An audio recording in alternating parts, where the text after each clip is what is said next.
Good morning. Every 4 years, I like to offer what is hopefully a clear explanation of why we have the Electoral College and how it works, since it's an institution that has been baffling Americans throughout our history. The History Department always also runs an election on Election Day, and this year we're going to vote electronically. I'm going to send out a ballot via email. It'll be a Google form. I'll send it out on Tuesday morning at 6 a.m. and it'll close on Tuesday at 8 p.m. Okay, the same hours that polling is open. It is a secret ballot. Names are not collected, so please take the time to vote for one of the 4 presidential slates that will be offered for the state of Connecticut. And we really hope to have high voter turnout. Okay, so please everybody keep an eye out for that and participate. Okay, so why do we have the Electoral College? The framers of the Constitution and of the United States government were unsure how to choose the president at the time of the Constitutional Convention. So they came up with the Electoral College as a compromise. They were worried that due to inadequate communication at the time, 1787, that the average person would not have enough information on the candidates who were running. Someone from Virginia would have no contact with citizens from Maine, for example. Thus, they could not make an educated choice. The framers thought electors would be people who would know the candidates and were in the best position to make the final choice. Also, the framers feared, quote unquote, excessive democracy and did not necessarily trust the decisions of average citizens. So how does the Electoral College, how does it actually work? On Election Day, when you go to the polling place, voters actually cast their ballot not for the president, but for the slate of electors who should cast a ballot for the candidate they pledged to support. And some ballots will actually say electors for president and vice president, not actually the person's name. All right, so the numbers matter. There are a total of 538 electors. And the reason why that is that all 50 states get 2, plus the number of congressional delegates that they have. And then the District of Columbia also gets 3 Electoral College votes, so the total number of electors is 538. The candidate who gets a majority of those, which is 270, is the winner. So you just need 270 Electoral College votes and you win the presidency.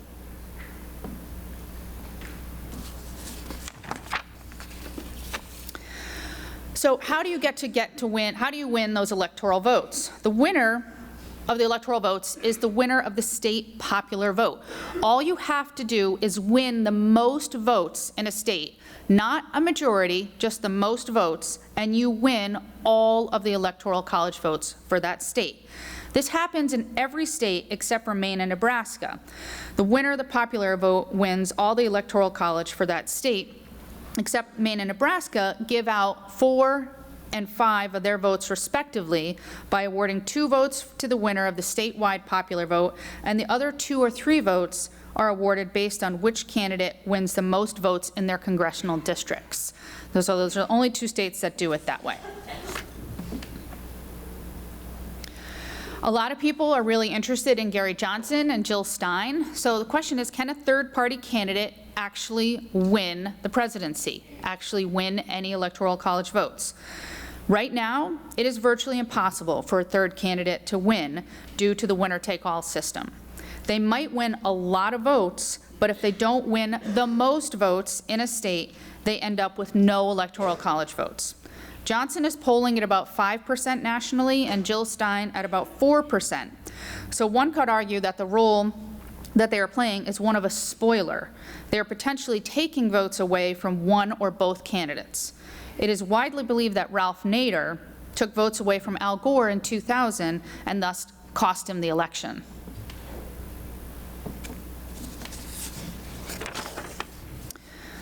So the electors are the people who vote for the president. And according to the Constitution, this happens on the Monday after the first Wednesday in December. So Tuesday night, in all likelihood, the media will announce either Trump or Clinton is the winner of the presidency. And that is not official because the electors will not have voted for about another month. So we're going to have to wait for a while to get the official word. These are electors who are chosen by party leaders because they are knowledgeable and loyal to the party. Now, one of the things that happens on occasion is we have what's called a faithless elector, somebody who chooses not to vote for the person that they've pledged to vote for. The electors are not actually bound to vote according to the Constitution. As I said in the beginning, they were chosen to make the best possible decision. However, some states have laws that will fine electors if they don't choose the way that they pledge, although that has actually never happened. We've had faithless electors in American history. It's only happened 17 times, and with the exception of one time very early in American history, it had absolutely no chance of affecting the outcome. However, in 2000, if 4 electors who had pledged to vote for George W. Bush, if those electors chose to vote for Al Gore, since Al Gore won the popular vote, Al Gore would have been elected president. Very unlikely that electors who pledged to vote for a Republican candidate would choose to vote for the Democratic candidate, but 4 people could have completely changed the outcome of the 2000 election. Okay. And the winner is, Congress counts the ballots in January, and that's when we know who the winner will be, and then the new president will be sworn in later that month.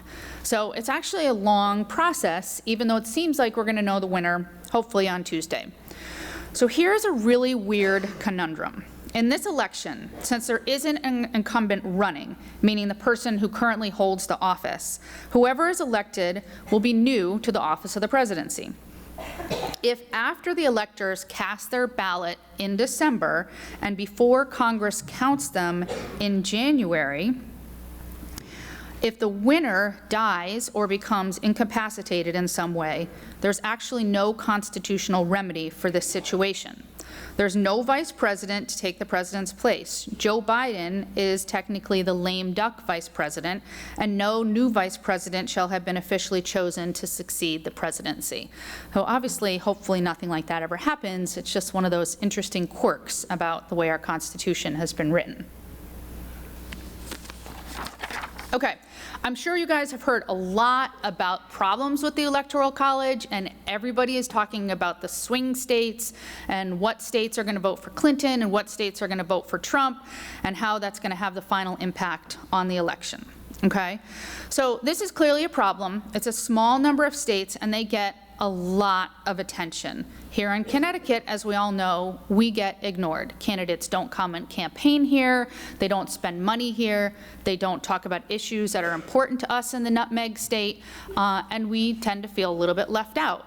When I take field trips for my class to go see campaign rallies, we have to travel to other states in order to get to see an actual candidate, because we are not in a swing state. And the other thing is that people who live in swing states, they feel like their votes matter more. And voter turnout in Ohio, in Florida, in North Carolina, Colorado, some of these states are actually higher than in states that they feel like their decision is not as significant. Okay? It is important to remember, though, you guys, that all votes do matter. They all count equally in the end. Okay. Some other problems are mathematically, you can actually have it be a tie, or there could be no majority. It could happen that no candidate gets a majority of the Electoral College votes, but it's almost impossible in this election because you really have to have 3 really viable candidates who could win Electoral College votes. And as I already told you, that's very unlikely. However, mathematically, it could be a 269-269 tie. And if that does happen, it goes to the House of Representatives to decide the winner of the presidency, and the Senate gets to decide the vice president. In the House, there are 435 members, but what happens is each House delegation only gets one vote. So all of the representatives from Connecticut decide how to vote, all the representatives from North Carolina decide how to vote. And in that situation, because the Republicans have the majority of delegations in the House, if it were tied, they would most likely choose Donald Trump as the president, and the Senate would choose Pence. However, you may have heard about this. There is one totally crazy and definitely unlikely scenario, but it is possible according to the Electoral College rules. There's a man named Evan McMullin. He is running as a third-party candidate. He is an ex-member of the CIA, and he's also a Mormon. He's been really increasing in his polls in Utah. It's still unlikely that he'll win, but he's on the sort of upward trajectory, and the fact that he is a Mormon is very popular in the highly Mormon state of Utah. If he were to win Utah, and if Trump were to win New Hampshire, in all likelihood, neither candidate would get a majority, and it would go to the House of Representatives. I wouldn't put any money on it, but it is certainly an interesting conversation to have. So that's what it looks like with Evan McMullin. You can see if Utah does not go red or blue, and if Trump wins New Hampshire. Okay, some other problems with the Electoral College is the winner of the popular vote can actually lose the Electoral College vote. And this is a famous sign from the 2000 election after it was disputed between Al Gore and George W. Bush. Al Gore, obviously his name was G-O-R-E, and signs were made up because he was running with his vice presidential candidate named Joe Lieberman, who was from Connecticut. So their names were changed to Sore Loser Man because they won the popular vote and wanted a recount in Florida and were suing to try to get the final decision. So that is the most recent time it happened, was in the 2000 election. Very, very close. It's happened 4 times overall in U.S. history, and the other 3 are Quincy Adams, Rutherford B. Hayes, and Benjamin Harrison all won the Electoral College, but they lost the popular vote. There's a possible solution, and it's called the National Voter Compact. It's a solution to solve the problem of swing states and the popular vote winner losing the Electoral College. If enough states agree to this compact, and those numbers add up to 270 Electoral College votes, what they do is they pledge to have their electors bound to the winner of the national popular vote. So if this reform went into effect, you would take away the winner-take-all situation, you would get rid of swing states, and every single vote in the whole country would matter equally. And the most important thing is this does not require an amendment to the Constitution, which is virtually impossible. So even after the 2000 election, which went wrong, no one called to amend the Constitution in any serious way to solve the problems that the Electoral College can have. This is actually, I think, a really good solution. Okay. Here's another really interesting quirk. How much is your vote worth? This map shows that certain states with smaller populations actually have Electoral College votes that are worth more than in other states. Basically, you only have to convince 135,000 people in Wyoming to vote for you, to vote for the presidential candidate, to win 1 electoral vote in Wyoming. Whereas in California, you have to convince over 400,000 people to get 1 of the 55 electoral votes in California. Now, you can always easily argue the other side, well, it's way better to get 55 electoral votes than 3, but it's just a weird quirk with the way the population in the country works out.